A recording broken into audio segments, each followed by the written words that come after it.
What is up, everybody? It's your boy Drift and Shinobi. We're back for another overnight episode of the podcast. Today we have a special guest who I'm going to let introduce himself before we do our introduction. So I'm gonna go ahead and let him do that now. Hello, hi, I am Dolce for the cafes, Cafe Fudamichi, tank player, and co-captain. Smile.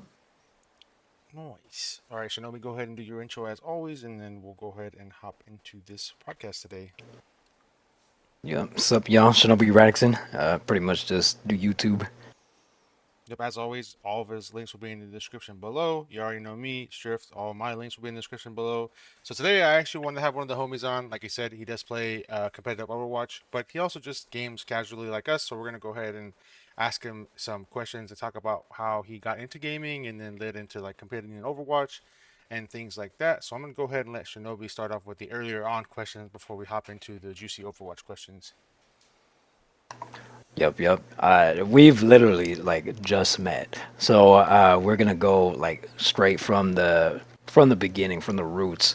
Do you remember the first game that you played and the first like experience of gaming that you had? The first game I played, I think it was actually a Pokemon game. I think the first game I ever played, I think was Pokemon Diamond. Oh wow, so like a later one. Yeah, I'm not very old. I'm relatively young. So like I grew up with like Pokemon Black and White.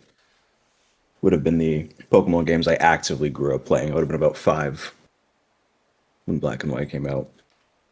Oh damn, that's insane. How old are you, if you don't mind? I'm 21 in 2 weeks. Okay, that makes sense then. Okay, so your gaming like journey is probably like way different from ours. Cause what console do you remember like growing up on? Okay, so the thing is, I also do have an older brother, and I did Okay, also have his things. So the first actual console I played on was the PS2. It's like PS2 original Xbox, had the Game Boy, all that shit. that's crazy. Do you prefer like older games, or like do they seem like more boring just because of like how like intense and like fast paced games are like now? I guess. And when it comes to single player personal gaming experiences, I do tend to play generally older ones, or like at least series that have older games, like the Yakuza series, where I enjoy playing through Yeah. 1 to 7 and Okay. things like Sick. that. It's only really Okay. competitive games where I play more modern titles. Okay, so that was that like the start of your competitive itch? Like how did that like come to be? Um, that's a great question. I think that actually started with Overwatch because like I played Call of Duty when I was younger, but that was mostly with my Mm. cousins, and we just like played zombies a lot. I never Yeah. really cared for the multiplayer much. Okay, so we're in the same boat because I was the same way. I was pretty much Yeah. just playing for zombies versus multi. So what about Overwatch was it that was like different from you or different for you that scratched that itch versus like COD? I genuinely don't think it was the game itself. I think it was more the time frame. Because I was pretty Right. like I wasn't good at games when I was younger because I didn't play a lot of multiplayer games. I mostly played like single player games like Pokemon and stuff. So I didn't Yeah. grow up playing PvP type of games, so I wasn't good at them. Overwatch just came out at the point where I was deep enough into being a cognitive person where I could actually try to improve at something. And Overwatch at the time was growing to be one of the biggest shooters there was, and it was just like the thing in 2016, right? It was game of the year. Yeah. Yeah, So I that's would say it was more a time frame than it was the game itself at the time. Yeah, that's kind of crazy because like you're probably like used to seeing like the competitive scene and stuff like that. For us, it was kind of like the start of it. Like people weren't like super into it. Like it wasn't really a thing. Like back then, like you would mention like oh like I could do this for a living kind of thing, and people would see you as like absolutely like insane. Like how Yeah, are you gonna that's make like money? it's a Yeah, big difference actually between here and somewhere like Korea. Like how Koreans just dominate so many games is because competitive gaming culture and doing that as a living is so socially accepted there that it's not seen as weird. It's just an unironic career path. Yeah, even like the evolution of it, like for you must be like super different because for you it was kind of like already set the foundation versus like during our time it was like just a bunch like a group of friends all getting into a clan and then like doing their own thing and then that being built into like what it is now. That's insane. So, because you said mentioning or you mentioned playing Pokemon, was that ever like in consideration of like doing like comp battles for Nah, I Pokemon, just or always was it played just through the story, just trying to it's just collect a story? everything. Because like my whole friend group as a kid, we all had like the DS, 3DS, saw that shit, and we were just always playing Pokemon in my backyard. I feel I that. remember we would always play Black and White, sitting in my backyard, just all chilling. Yeah, just like the old times, like kind of like Yeah, LAN parties kind of thing. yeah. Then I mean, everybody just moved to different places, so Yeah, that Yeah, kind of that, stopped. yeah, that's kind of how like it was like for us. We kind of all met on COD, and then just over time, you kind of like outgrow it, or just schedules get into the way. Schedules or like people's interests grow to different things. Like me and my best friend Mustafa is like we're still really good friends, but we don't talk that much because our interests as we've gotten older have just drifted to like opposite sides of the spectrum. So there's not really anything for us to talk about or to do. yeah, Yeah, yeah. It's interesting to see like how you start in gaming and then just slowly either like kind of just like stop wanting to play something and then just get like super hyper focused into uh something else like that. Do you Yeah. have a like preferred um I guess like era of gaming since you've like touched on like both because you've experienced like the older stuff from your older brother and like the newer stuff. I would assume like at the same time, was there one that was like, oh, I gravitate more towards this versus that? For individual types of games, yes. I think single player games then are better than single player games now, like by a lot. But I think can I even say this though with being genuine? Do I believe competitive games now are better than competitive games then? I don't think I believe that. I think that's actually just not true. I think competitive Interesting. games now are so watered down and so much simpler than they used to be. But I agree. I don't know. They have a facet of them that's more difficult because as competitive gaming evolves, or evolves rather, and people improve, being good at a competitive game is going to become harder and harder. But I think games themselves have just decreased in difficulty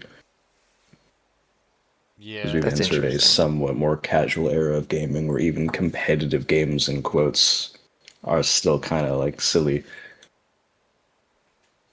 yeah, I agree. I Yep. think competitive games now they focus a little more on like the audience being able to like fully watch it and understand like what's going on, Hmm. rather than like it being like what's best for the people playing the game competitively.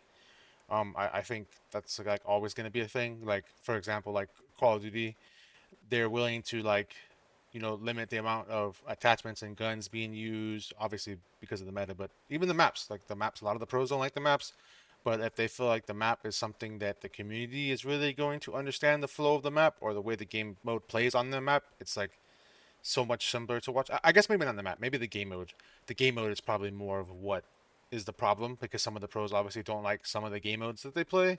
And same thing for Halo, but I think the game mode that is the easiest to understand for a audience member, I think is always going to be pushed forward, whether it's the best for competitive or not. I'm assuming maybe Overwatch can be like that. I don't really know too much. We have something similar where like any competitive semi-professional or professional Overwatch player, nobody likes hybrid or payload. That shit's terrible. We literally called it gold bait because it's only low elo or 2016 nostalgia baiters who like those bum ass maps. Yeah, But they're just insanely easy to understand, and the more casual viewer base love things like King's Row, which is a hybrid map. So they keep them in the map pools all the time because people just like looking at them. yeah, Even though the King's Row isn't even realistically an interesting map to watch because it's 10 years old, it's just so solved that everybody knows exactly what's going to happen. It's It's just the symbol map that's bad, but they keep it there because the fans enjoy it. Yeah, that's why I would say it's like becoming less competitive in a sense. Yeah, I mean, gaming as a whole is just slowly shifting to a more casual, competitive is the best word I can try to use for it type of stature where they try to make it competitively enjoyable but very casually viewable. Which I understand why, but I think it's just kind of unfortunate. Yeah, it's also why like I'm not a big fan of like newer games like going off of like what is it like skill based matchmaking. Like I get it's like the best for like players who aren't the best, but at the same time it's also like boring for people. I guess in some games, I don't know. Maybe not every game, but some games it's definitely boring when the skill based matchmaking is so like cartoonishly overtuned that it's like even when I want like Overwatch is a good example of this because like I guess if I have like a high ranked account, which I don't have one right now, but like let's just say in general, like I'm a player like you, I feel like playing like casuals in that game would be just so annoying because like the skill based matchmaking is I have so a like recent overtuned. example of what you're talking about, Yeah, it's actually. just like I might as well just play ranked every day because my casual match is just gonna be other top end players anyways. Like I was playing quick play in a five stack with my Flex DPS Conqueror on, and then a bunch of just friends who don't really play the game like that. Mm. And we keyed into Elemental guy, who's the Flex DPS for World Cup Team Mexico, and I was just like, really, man, really, really, why? Just why? Like I'm not getting on quick play to play against fucking tryharding Team Mexico, man. Yeah, it's like a double edged sword. It's like people complain about like the low end players are always gonna be beneficial because like I hate to say it, but there is just some people who are really bad and are gonna get those lobbies that aren't super sweaty. But it's almost like punishing for the players who like are above average because it's like they don't I guess like there is no enjoyment for them unless like competing at the highest level is the only enjoyment. But like I know there's gotta be people who want to like get on and play like a certain character they don't play all the time, or if it's like Call of Duty, like maybe I want to use a gun that's not very good, or like we've been playing Deadlock lately a lot. I want to play a character for the first time, and it's like, bro, like I have no option to do any of those suggestions or any of those ideas because all my games are just not going to be played like on a casual level like at all. Even Yeah, though like there's they no try to like promote casualty. learning curve you can try to apply. It's just you're at the top or you're not. Fuck you. Yeah, exactly. Hmm. It's kind of hurts. Yeah, Which I think I know no, go for it, go for it. just a short bit of like I understand why they do it because it's the logic of doing something for the majority, which the average and below would be the majority due to average being the average. So I understand why they do it, but it is just kind of annoying because there's partially no solution that actually makes everybody happy. But I think the current solution they've picked is just the objectively worse of the two primary options, being the other being just have it be random. I Yeah. feel like that's just the infinitely easier way to go about it. Yeah, I was gonna say I don't play much Overwatch. I play Apex, but it's like blatantly obvious. Like once you get out of that gold tier, the plat it's just like complete sweat, and everybody's running meta, and that you can clearly see like the difference. Yeah, like it's literally just like a night and day type of thing where there's because like the people who are generally lower elo, they're still trying, but their fundamentals are just so not there. Then even in like any game, if somebody has basic fundamentals down, it's a genuine night and difference day. Or that night and day difference between somebody who does and doesn't have fundamental understanding of the game. Mm-hmm. I agree. It just makes it like I said. I don't think there is a middle ground to do. I know like obviously like people miss like the old Call of Duties because like this is the thing with like um older games. People remember being fun like for comp and stuff, or they say they have perfect systems because of like there being no skill based matchmaking, which is like cool because like one game I maybe play people who are way worse than me, and the next game I might play like a pro, but it was always random. And I feel like you said, I just don't think that ever can be the solution because there's always gonna be those people who swear they never play anyone that's worse than them. They never get a good game. So like the majority of the people are always gonna be like complaining like, oh, I'm only playing sweats, even though the person they're playing maybe isn't like a super sweat. It's just better than them at least. So Yeah. it feels like that. That's the point I was actually gonna get to, which is like there are many types of people, and a lot of people are this type of person I'm gonna list, but they won't ever admit it. I genuinely believe that a huge amount of people only find enjoyment if they're winning. Hmm. They will not be able to find Yeah. any enjoyment in losing, which is a problem. It's why this isn't solvable. If people could find enjoyment in a match while losing, it would be infinitely less of a problem. But I guarantee it relates to people who, if they're losing, have to call the opponent sweating when they just don't have to be. It's like, okay, I know a guy named Duffy, right? He used to hold like community games, and I would join them because just be fucking bored. And I would get complained at being told I'm not allowed to sweat, and it's like I'm not. No offense, you're just all not very good.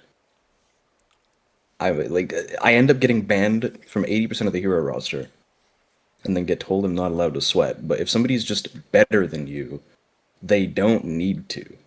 Yeah, that's right. It's kind of just what people don't understand. It's like if somebody is just better than you, they don't need to be trying it all the time to win.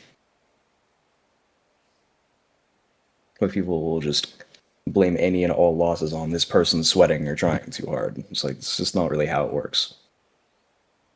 Yeah, because I mean, some people just don't want to be putting in the time to like actually get to that level or like improve on their skills that they know they're kind of like slacking on, but they just rather put the blame on somebody else or something else. Yeah.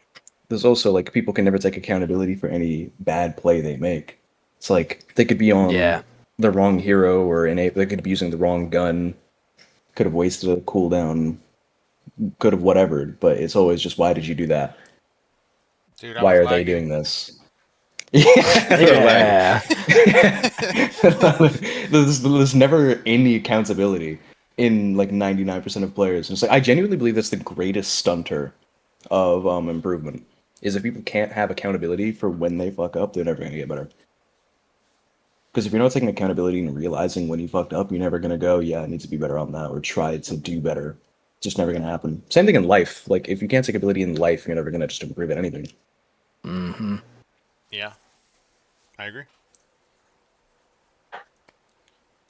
All right. It's like, Oh my bad. Go ahead. no, it's not important.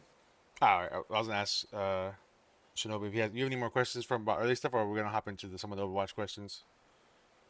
yeah. We might as well. We kind of just like naturally float into the competitiveness in it. Okay. All right. Then I'll skip ahead a little bit. Then now that like we know, like you said, you're competing in the team and stuff. I guess I would start with like, what is your probably like your favorite part about competing like right now? Like, what is like the thing that you enjoy the most, or that's keeping you like going, kind of?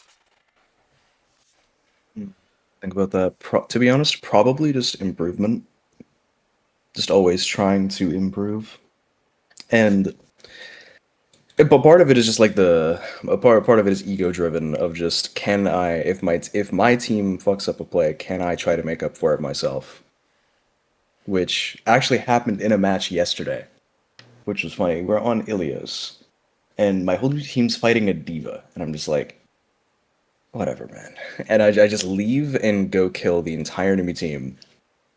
And as they keep respawning, I keep killing them. And I'm like, can you guys kill this fucking diva? I can keep them in spawn. Can you kill her? Please. I believe in you. So for me, it's like it's the two parts of just wanting to improve and wanting to see how many ego-driven plays I can get away with before I'm actually just shut out and can't win. Yeah, that makes sense. All right, for my next one, then I'd say this is a two-part question. What is your favorite? What has been your favorite meta of Overwatch 2, and what's your least favorite meta? That's a hard question because I don't like any of them. Because none of them are for characters I play. Like, no character I play has been meta in 8 years. When was the last time ball was good? Trying to think. It might have to be season 3 of Overwatch 2, 3 years ago, That's because that's Batman. when Doom Yeah. was good. That's when Doom and Ball were good. That's the last time Ball was good. 3 years ago in season 3. That's when Ball was OP. That made my day because they buffed Slam and my life was good. My least favorite, I think most people could probably agree, Zarya Vendetta a couple months ago. That was the actual worst shit of all time. Like, that was more brain dead than anything Overwatch had ever seen. Yeah, but that was Praying they not never OP. allow that to happen again. Because, holy fuck.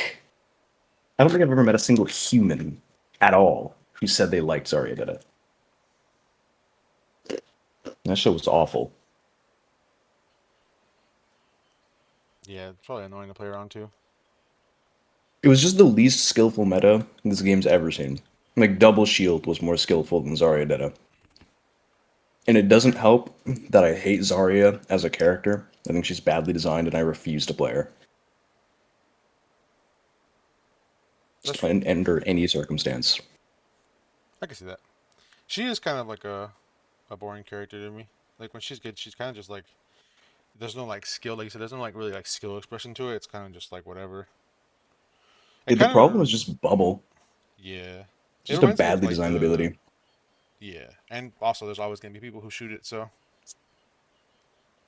Yeah, see, that's the funny part is when Zarya was meta, I had to like figure out how to like deal with it. So I was like, okay, I cooked up some bullshit with Bastion. I was like, okay, so we're just gonna swing this corner and just shoot the Zarya as much as you can. Fuck the bubbles, just keep shooting her. yeah, As long as she dies, we're good. That was a functional solution. Still think the character's a dog shit design though. yeah. Speaking of characters being dog shit, here we're gonna start off with two character questions. What are your top five characters by aesthetic? Like just any character in the game, and then Aesthetic. I'm gonna do tank next. So try to maybe if you want to do it like differently, I'm gonna give you a you think ahead a little bit. So, but this one's just top five characters. Like do you like by aesthetic, like your favorites. Doesn't have to be like a good character, Hmm. just like you aesthetically like them or whatever. Yeah. Um, I don't have an order necessarily. Have to be like Doom, Genji, Ramatra. Is anybody else really that cool to me? Dude, the Underminer, dude. Probably, probably Emre, and then Shion. Probably those ones. All the coolest characters to me. Yeah, those are a good Yeah. lists. All right, what about tanks specifically? If you had to replace like Tank Genji and only. stuff like Yeah, that. tank only. Doom, Ram, Mauga, Assist. Sigma, then Orisa. So W list, dude. You got Maui up on there, dude. Dude, Mauga is so raw. Dude, I'm not. Just runs at you. Unironically, dude. Julio, when I call that guy Underminer, it's funny because like I don't play Overwatch a lot, and I started calling him that, and now like everyone in our friend group just calls him that now. Yeah. It's an effective calm. I'll get it. Okay, that's unironically a good calm because there's two Vens in the game. There's Venture and Vendetta. Yeah. So if you called Ven, because there was a time where both of them were good, so both would be in the lobby, and you call Ven once, like which one? So Underminer would unironically just be a good calm. Could only really That's be one crazy. character. It's the Underminer. Yeah, that's it. That's just funny when I started calling him that. That we just all started calling him that. Fucking Underminer. They need an Underminer skin. That's what Two we need. that ass, dude. Two of my favorite moments before we keep going Overwatch that involve me and Lamar. Or one, when I first got in Overwatch 2, I didn't know how to play a bunch of characters. And one time we needed a Mei, and he was like, "Could someone play Mei?" No one switched, so I switched to Mei. And then we're getting a team fight, and I don't know what the fuck this character does. And I jump in the middle of them, and like she has like this thing where she puts like an iceberg around her, kind of. And I was like, Yeah. "Pokeball!" And I jumped in front of him, and I just fucking put myself in the iceberg, and it does nothing to help the team. I was just like, "Pokeball!" And I just threw You know, myself in there. you know what's funny? May has a perk where cryo does damage to people around her, so that would actually work now. That would actually damage people if you did it now. Yeah, those are like two of my favorite Overwatch moments. Calling that guy Underminer and then fucking the Pokeball thing. Fucking Pokeball. What did you call Junker Queen's knife? I'm trying to remember. Oh, I don't remember. Cause she'd throw her knife at you and be like, she threw something at me. I forgot. I know I was. I don't even know. I know for a while. What's the killer's the dude? What's the killer's name with the dog or whatever? I forget her name now. Or like she has like the The she has the fox, Kiriko? yeah Kiriko. I remember I used to say that she was throwing fortune cookies at people. Oh yeah, the, What the the fucking fortune cookies. It's because she like threw these papers out. And I was like, bro, she's just throwing fortune cookies at you, dude. She'd just be throwing shit. She got that magic healing paper. Figure that one out. Yeah, those are probably some of my favorite memories from playing with you guys. All right, the next one could be if you were in charge, like if you could personally change one thing about competitive Overwatch, like right now, what would it be? Like in your personal opinion, I guess. If I could change one thing about competitive Overwatch, probably map pools. I think the map pools need to be curated by players and not Faceit, because whoever at Faceit makes the map pools, we need to terminate you. You'd be picking the most awful, just garbage. Like, this might be the worst. This season's map pool might be the worst ever. And I Yeah, keep saying that over the past 2 seasons. I keep saying it's the worst map pool ever, and then it gets worse every time. And I'm just like, what are you guys doing over there? yeah. I feel What are like you doing? that's not even a problem only in Overwatch. Like this goes back to what I said about like the audience being more in tune. I feel like there needs to be like a level of like balance between like okay, if you're gonna put your if the company or Face It in this case is gonna put their foot down about what game modes are gonna be played, at least allow the pros to pick like the maps that they want to play those game modes on. Because, like you said, if it's just a bad map and a bad game mode, the people playing the game are just not gonna enjoy the game at all, and it's just gonna be like terrible for like the pro players in a sense. Like it's just not fun for them ever. Yeah, like it's like okay, hybrid is considered the worst game mode in the game, and 2 of the 3 hybrid maps that are available right now are considered bottom 3 maps in the game. Yeah, Like yeah, nobody wants to play these. Please. It's terrible. And next season, I guarantee they have to put in Eichenwald for hybrid because they haven't done it in multiple seasons. And that is the worst map in the game. Like, I genuinely. Oh, okay, Paraiso might be worse. Paraiso and Eichenwald are the 2 worst maps in the game. And they're so bad that I haven't played them in ranks with map picks in months because no one picks them. yeah. That makes sense. And like I said, it's this has been a problem throughout every esport. It's kind of just ridiculous. I don't know why they can't like adjust to like something the pros want. I mean, it's pretty bad. Just like if there's like a game mode type that the players don't enjoy, let them pick which maps are going to be in it. Like Yeah, just let us pick what maps are going to be in that game mode. If we don't like the game mode, at least let us pick maps we like. yeah. That kind of leads into my next question, though. I have a question here. It's kind of funny that we're talking about maps. So obviously, like Overwatch, for people who don't know, like kind of based off of IRL locations, most of them are. So, if you could pick an IRL location to base a map off that isn't in Overwatch yet, like what would be a cool idea for you? Off the top of your head, I know it's kind of like spontaneous. It's probably hard to think about, but Mm, or like even a only theme of place a I could map. really only place I could really think of is like Jamaica. I wouldn't really care for anywhere else because I mean we already have a Canadian map, Okay, yeah, true. so there's nowhere else I'd really care about. Okay. It's like I mean we have maps for like most places you could name. Yeah, there's quite a bit of maps in Overwatch now. It's like how we have a fucking Nigerian map. Yeah. So probably just Jamaica. I could be happy with that. Okay. All right. My next question would be then: who is your favorite player to watch competitively? Obviously, like I'm sure there's someone could be better or worse than you, just a competitive player that you like to watch. That's a really good question. I want to say PG because I love PG because he's hilarious. But I really like watching Heesang purely because he's Heesang. Look. Yeah, that thank you saying me go kind of crazy. Yeah, thank you, Heesang. Okay, unironically, okay. Probably sugar free for Space Station Gaming. The most consistent OCS that I watch is when SSG is on the screen because I like Lenny. Okay. He's not even like that good necessarily. He's just funny. And he's just like iconic for NA. He's probably the most iconic NA player. Yeah, I feel like It's like everybody knows the 13-year-old prodigy guy. yeah. Even Sugar Free's pretty popular over here too. Like a lot of people know who he is. And he's Lenny. He's just the guy. Mr. Tank Sticker. Mr. of Pulse Bombs. Yeah, I just feel like his Least name is like flexible flex DPS ever.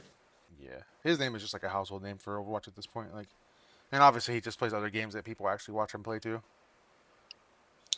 Yeah, he needs to stream more. He's so lazy. People love Lenny.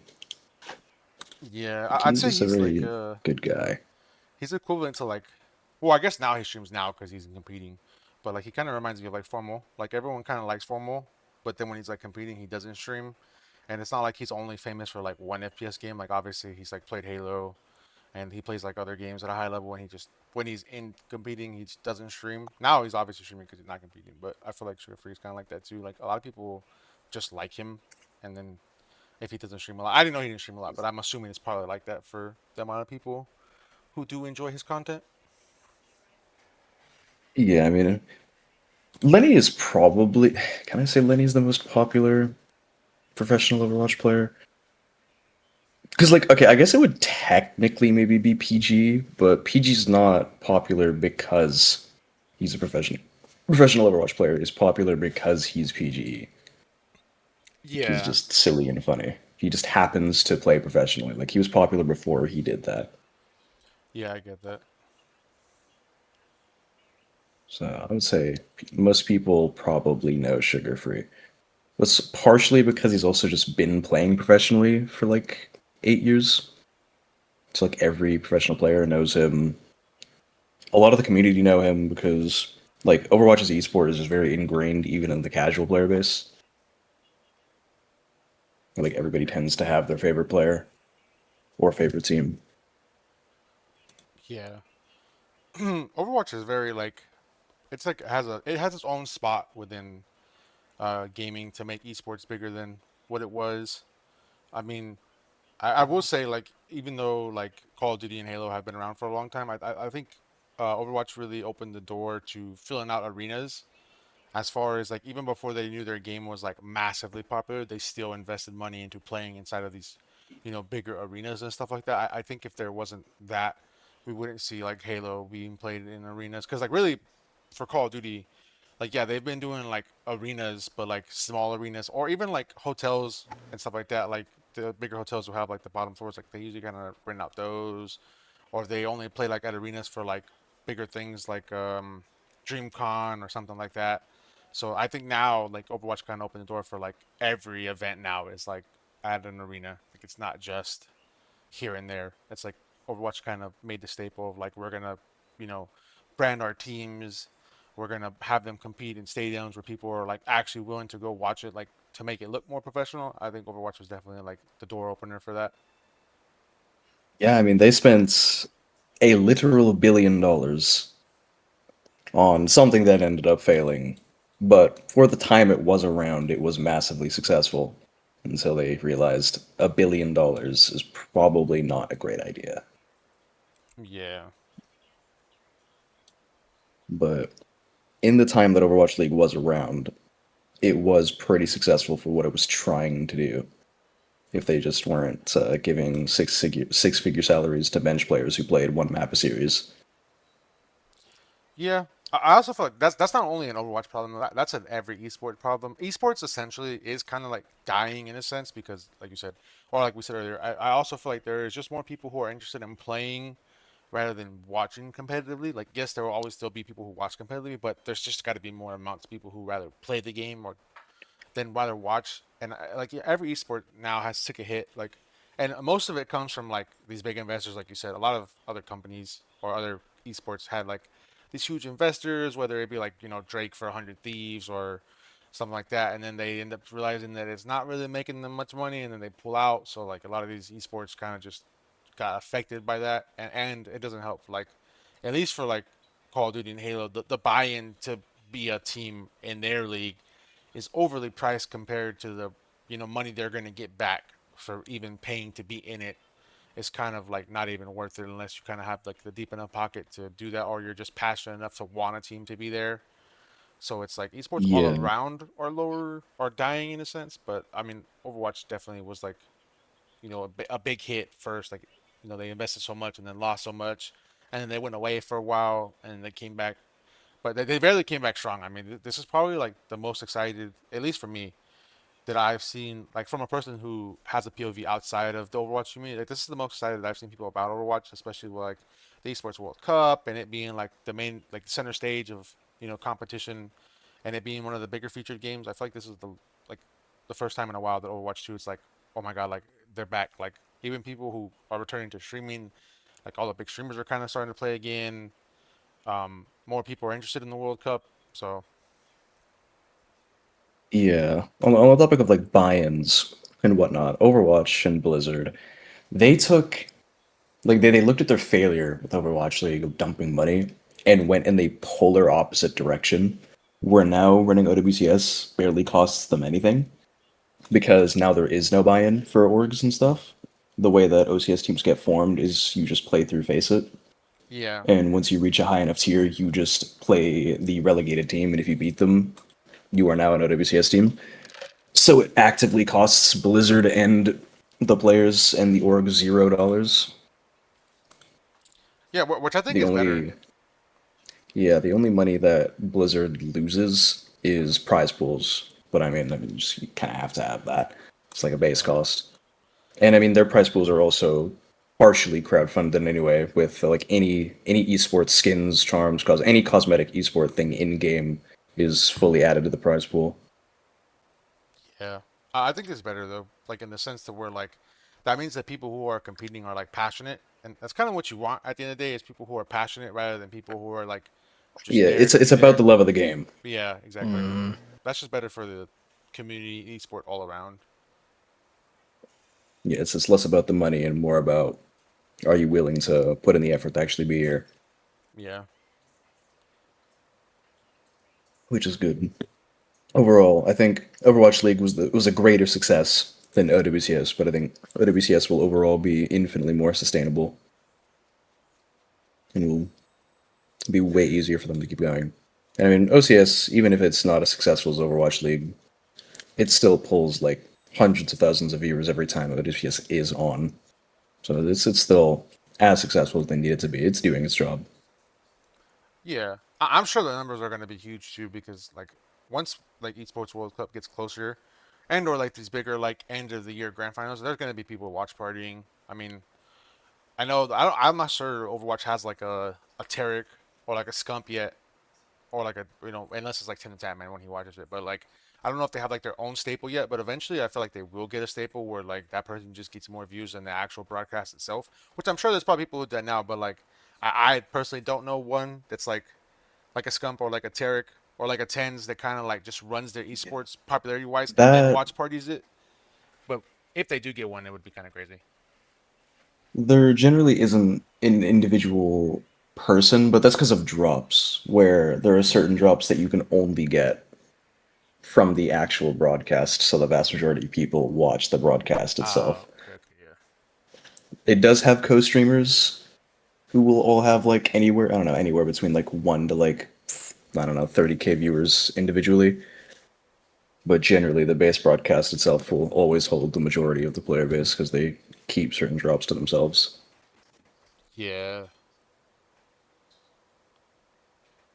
'Cause I know it's kind of crazy. Like for like at least for like Valorant and like Call of Duty, like if Scump is like watch partying or like Tarek is watch partying, dude, their numbers like kind of like crush like the actual main broadcast, especially like Scump, especially when like Optic is playing.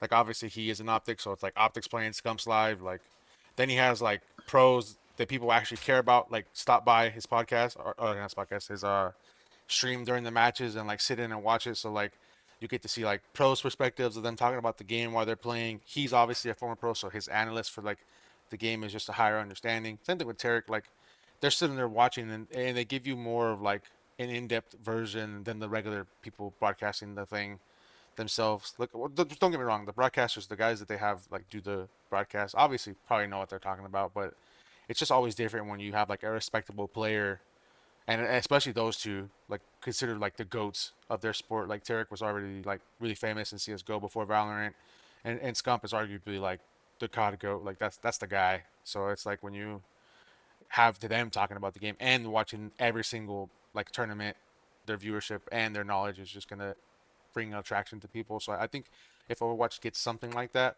it would also benefit. I'm not saying like it needs it, but it would definitely benefit. But I do think when the World Cup comes around, and I know like we fucking rage bait them all the time or talk about them, but like even having like Tim watch party it or someone like big watch it, it would just definitely benefit the game overall.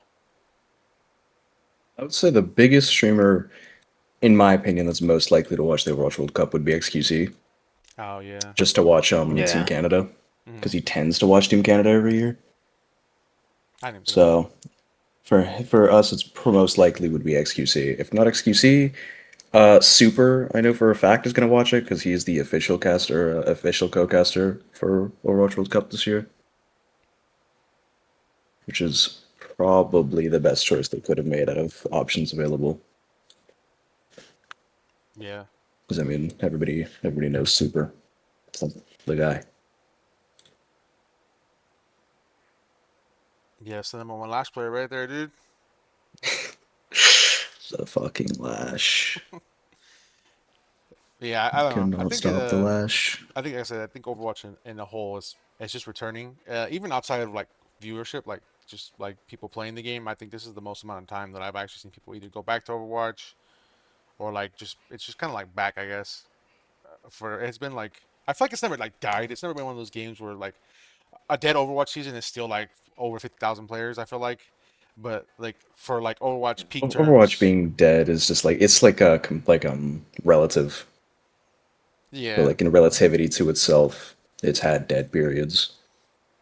yeah, it's funny. It's like the people who say like Fortnite is having a bad season or Apex, and you look at like the numbers and they're still like over 100K or So yeah, 500K, and it's like, they're still gonna be fucking massive. yeah, that's kind of what Overwatch reminds me of.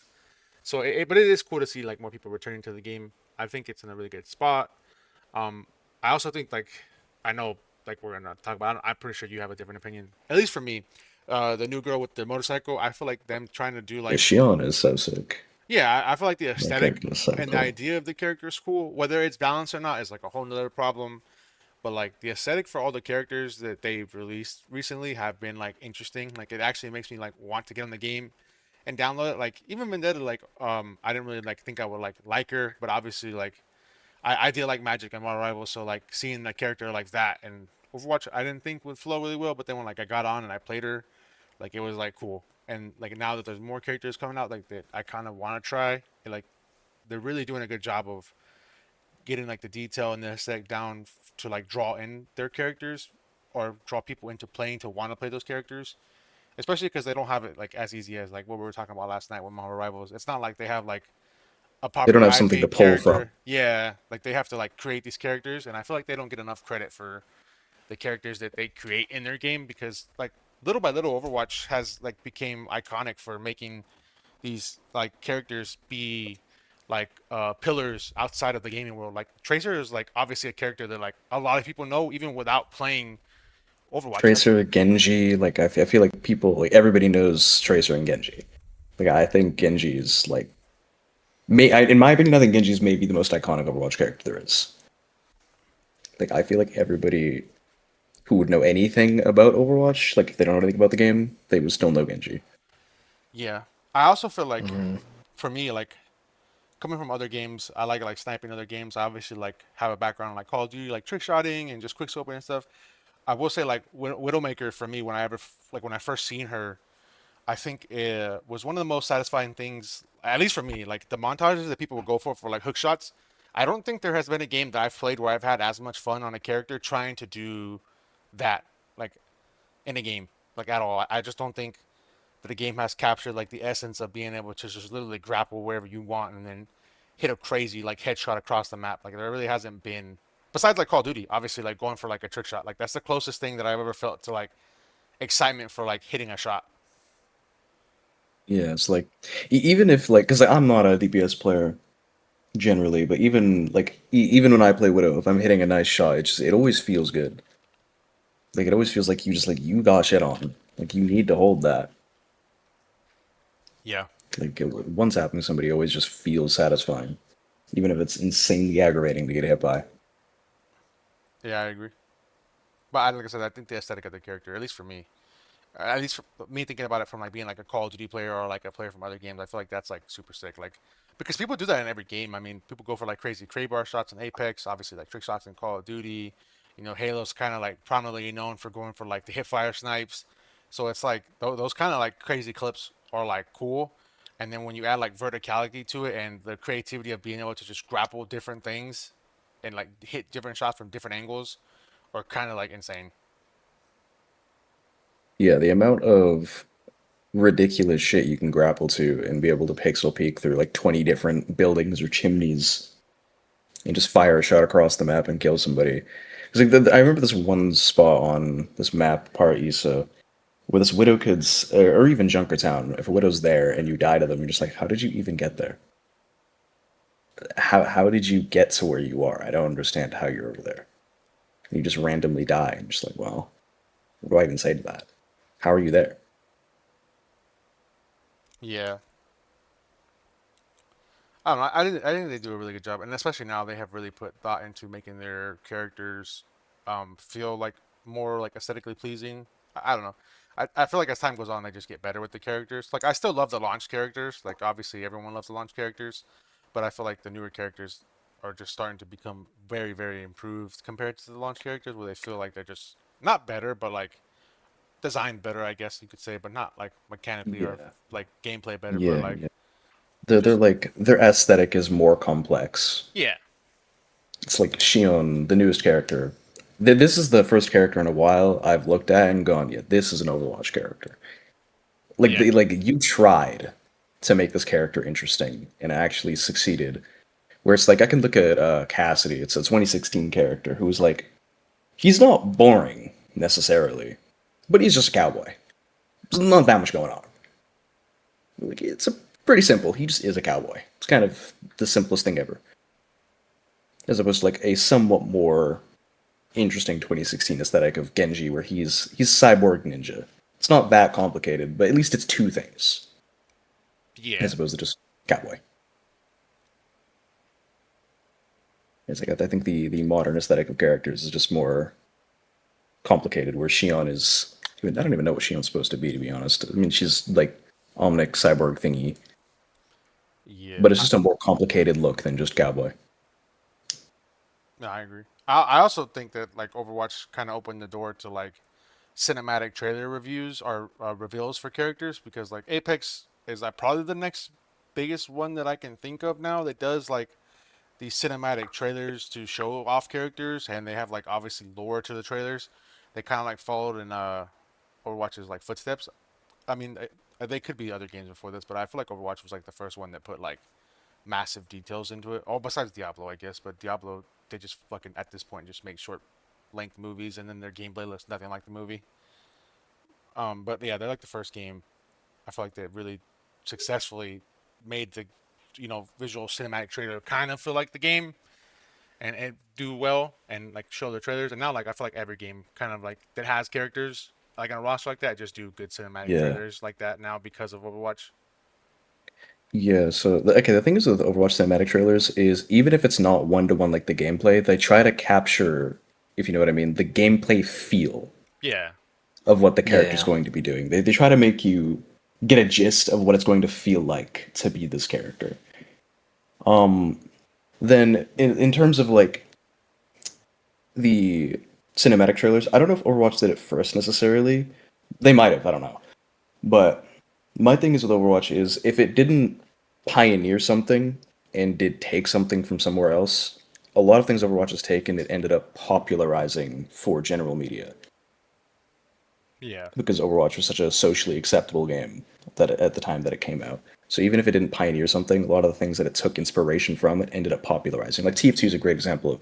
TF2 was a hero shooter before Overwatch, but the hero shooter genre didn't exist before Overwatch, if that makes sense. No, It I wasn't agree. really a genre. It was kind of just a game. Then Overwatch gave it the classification. No, yeah, I agree. That's why I think like looking back at like I don't know if you guys remember this. I mean, I'm pretty sure you do because you're involved in the community. I don't know who you are, but when Overwatch won Game of the Year, it was so controversial because like a multiplayer game had not really won in a really long time, and this was a game with nothing but multiplayer, like no Yeah. story, no like other multiplayer games have of course won, but they've had like predominantly like a main campaign that like carried them to the win. Yeah, yeah. Like they had gameplay options. Yeah. When Overwatch Hmm. won, it was so like hit or miss because a lot of the people were like, "Well, why is this game winning?" Like, I don't like some. I forgot what game got robbed. Some game. I know. I can't remember the year. I think The Last of Us. Might have been. Yeah, it was some game that people like thought should have overly won, but then like the argument for Overwatch, I think why it won It was was because. Uncharted. Oh, okay, yeah, Uncharted. Yeah, Mm. okay, makes sense. That's a good series. But I think when Overwatch won, I think that there, and this is where I'm bringing up the cinematic trailers again. I think with the cinematic trailers and the way that they showed the characters outside of the game, to me they were the first game that like really built like a fan base for characters inside of the game. Like almost like Super Smash. Like Super Smash is like a cool game. Everyone likes like, the actual game, but everyone's in love with the characters in the game. And outside of the game, people just are fandoms of those characters. And I feel like Overwatch is like that. Like you don't have to play Overwatch to be a fan of the game. That roster just has like iconic characters. It's almost It like, just has cool yeah, characters. it's almost like no different than like Mortal Kombat or like Transformers. Like people don't have to be a huge fan of them, but their characters are just so iconic and they're pillars outside of the game that they built fandoms. Like, people were fans of certain characters, and that really drove them to have their own universe inside of just a multiplayer game.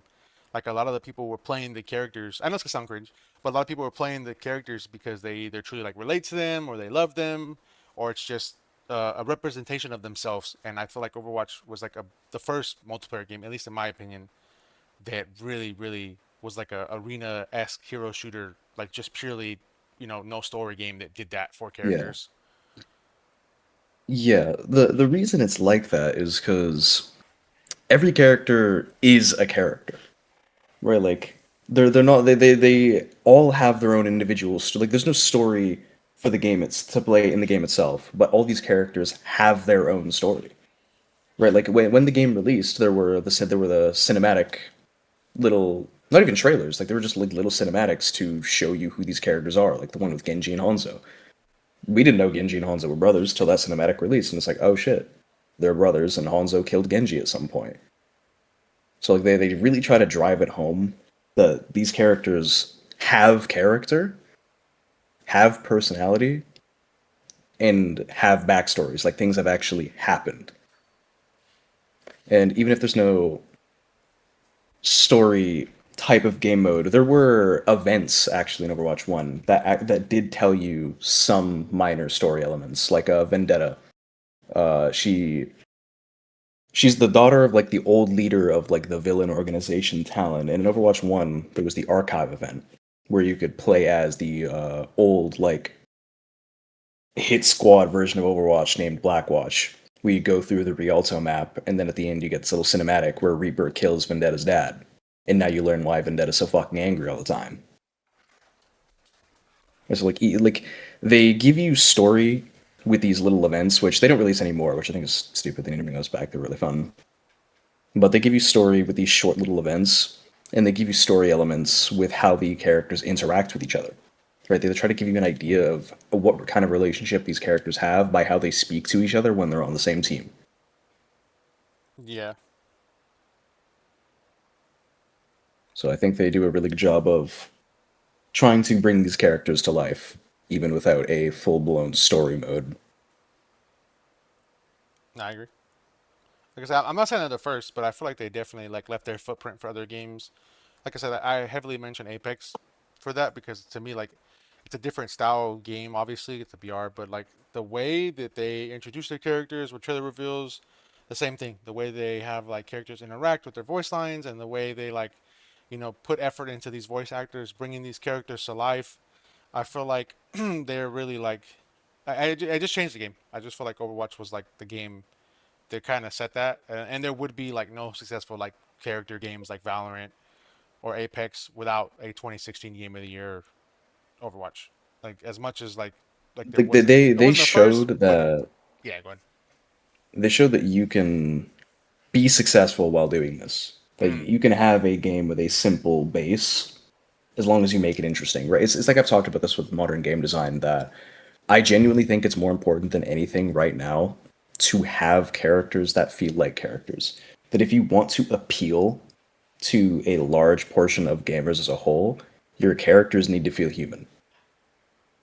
People need something to be attached to some degree. They need to feel relation. They need to feel that these characters are something yeah, and not just I don't know things in a video game. It's the same reason why like story games are probably the singular most played genre of game.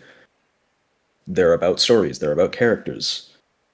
People need to feel attached and feel like there's something they need. They need to feel like they care.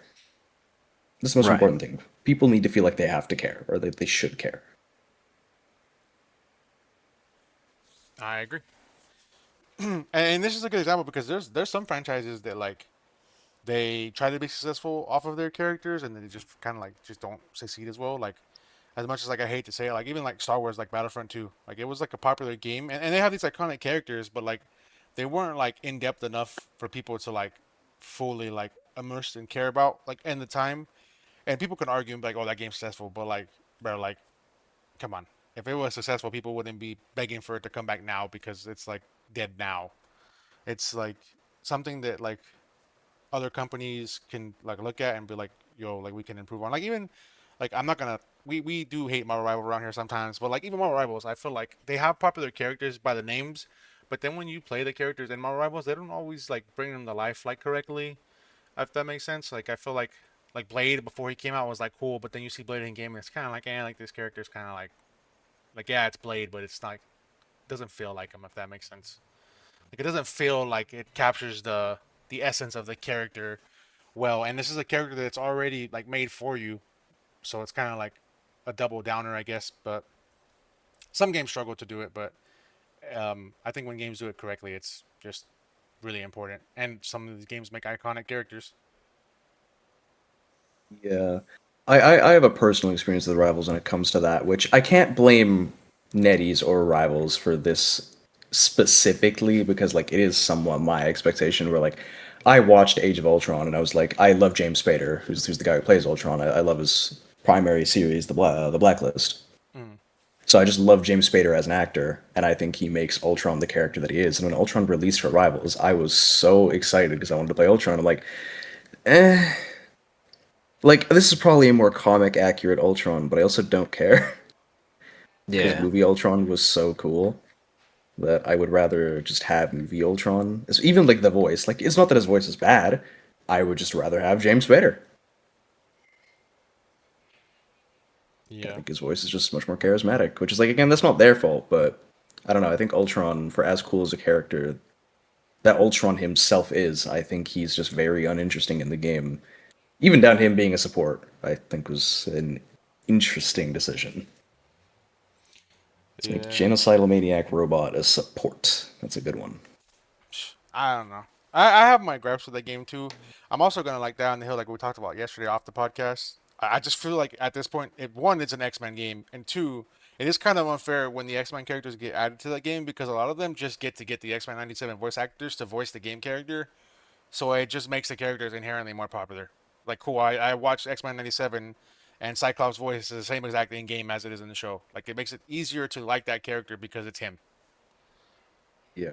And some of It's the like I would have characters, loved Ultron if it was James Spader. yeah, and some of these It was so cool. characters get the same voice actors as they do from like either like media or the TV shows. So it's like better for the character, but obviously, like with Iron Man, they're not gonna get Robert Downey to do the game. Like they can't probably But afford that. like, Yeah. they Yeah. did. What if they did But if they though? did, What it if they wouldn't. did Yeah. though? And that's the problem with that game specifically is like that's an example of where like characters can be iconic but brought to the game and still not succeed as to where like Overwatch is just I think like I said the footprint of bigger games to do that.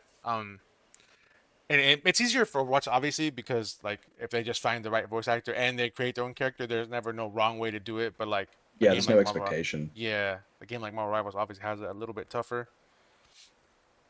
But I just like I said, I just still think that that's just the footprint of all games. I honestly don't think there would be as much hype in other games like Apex or Valorant's characters without like these like cinematic trailers and voice actors and lore behind the characters. Um, and I'm a down this hill that even though I'm not like a huge Overwatch supporter, I know like people always see other characters from other games and it's like, that's kind of like an Overwatch character. Like people think that that kind of reminds them of like Tracer, or people think that kind of reminds them of like an Overwatch character. Yeah, I mean, I think a lot of Overwatch kits. I mean, it's partially like every Overwatch character has like around a average, I'd say, of 3 abilities, and there's like 40 plus heroes at this point. You're bound to have some similarities in other games, but I do also think that's partially just. I think Overwatch, when it comes to role-based games, like a game with like a tank, a support, a DPS, blah blah blah blah blah, that kind of thing, very heavily inspired or engineered a lot of character or ability concepts. Like, I can compare Rogue and Ramatra in Rogue and Rivals. Rogue and Rivals, her ult is almost identical to Ramatra's. They do functionally the exact same thing. It's just like a simple example, and it's not like Ramatra's ult is a basic concept. It's a somewhat nuanced ability. It's very obvious it was inspired by that. Or like even most of the support ults in Marvel Rivals are very obviously inspired by Zenyatta. It's literally what they call them. It's a Trank ult, which is just Zen's ult is called Trank. Yeah. Trying to like think of like Apex characters. I don't even know. I haven't played Apex since Revenant released. Apex is pretty like at least unique with their characters, where I don't really think they have that many. I mean, Probably not. Apex characters are really cool. yeah, Valorant has like some abilities where they feel like they're like copied from other characters. Like obviously like um I forget his name, dude. What's his name? It's like the newer character that came out. Let me see. Look it up real quick. Oh, Vito. Mix No, not of Vito. he was newer, but he kind of like just reminds me of Symmetra. Like he kind of just has like a clone. He teleports back to. I mean, he's a little bit different because he has like the immunity thing with his ult, but he pretty much has like a clone, and then he has like a chokehold, which is just like a pretty much like a tether, and then he just teleports back to his like clone thing, and his ult it just makes him immune from getting hit to like ults, like CC immune.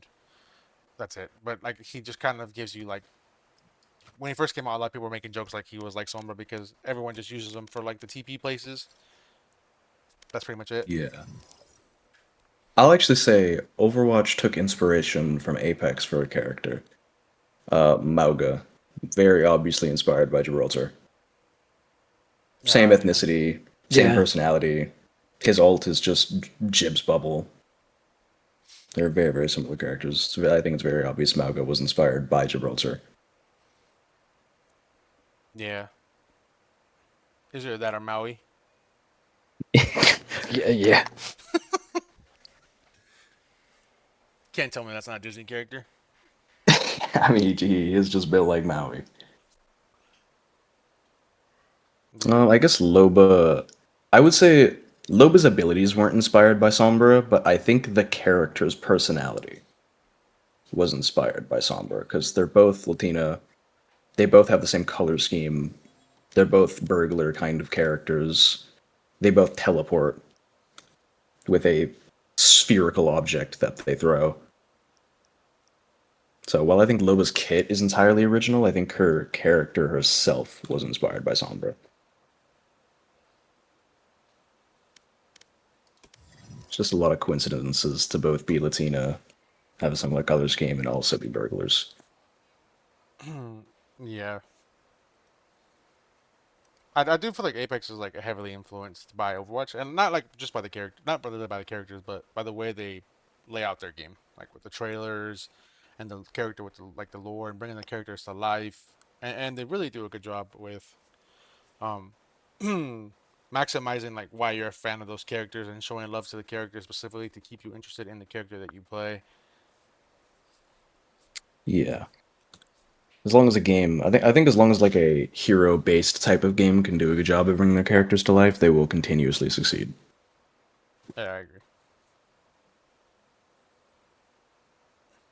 All right, we've been yapping for a fat minute, so we're gonna go ahead and wrap it up. Julio, do you have any more questions you want to ask before we go ahead and hop out of here? Nah, not that I can think of off the top of my head. All right. Other than that, then, Lamar, I do appreciate you taking your time to be on here. We enjoyed, Of course. yapping about Overwatch, yapping about like some game before you got into games. I guess before we like completely wrap it up, I'm gonna ask, what is any advice you would give to someone who wants to start like competing as like you are? Like, what's the best way for them to go about it? Like, what do you think is a tip you can give them to maybe get into it? Trying to think. That's a great question. To be honest, I would just look around on Discords, try to find LFTs, and just trial for as many teams as you can. Eventually, somebody will pick you up, good or bad, doesn't matter. Yeah, I mean that's kind of fair. I mean, you got to start somewhere regardless. As a player, whether you're good or bad, right away, you just got to grow as an individual. Exactly. But yeah, other than And that, oh my bad, sorry, go ahead. like as good as you think you are, can always be better, and there will always be someone better. So keep that in mind. Yeah, I mean, yeah, that's just the way life goes. But yeah, other than that, we will see you guys in the next one. All of Mars links will be in the description below. Like I said, you guys can watch his Twitch. He does stream a lot of Overwatch. We've been streaming Deadlock with the boys. Um, when he plays it, he's been streaming a couple other games. Other than that, all his links will be in the description below. All of Julio's links will be in the description below. All my links will be in the description below. And we will catch you guys in the next one. Peace.